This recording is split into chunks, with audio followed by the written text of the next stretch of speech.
Hi guys, meron ako nabili sa TikTok RCB lever grip na pwede sa NMAX at Universal Motorcycle. So napaka-pricey kasi nung lever, so bumili lang ako nitong grip lever na pwedeng ilagay. So wala pa siyang 200 guys.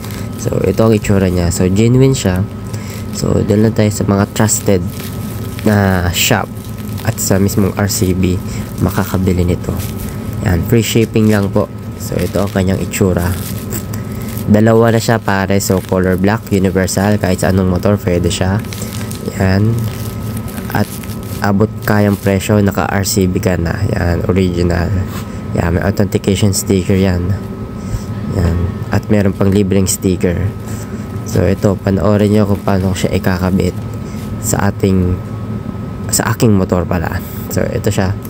So kakabit natin ito at kailangan natin syempre ng langis para pampadulas dito sa brake lever natin. Yan, kabilaan yan. So yan, lalagyan natin siya nito ng langis. So malinis na langis ang gamitin nyo para malinis.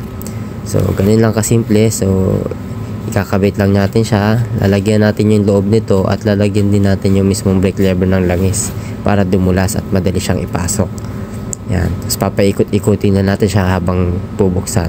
So pinost ko na lang dito kasi nahirapan ako gamitin ng isang kamay. So makikita nyo yung afterworks ko na nailagay na siya. Yan, ganyan lang, ilagay nyo lang siya ng langis para dumulas. Ganyan lang kasimple. Yan, kasi mahal mismong brake lever, so bumili lang ako ng grip.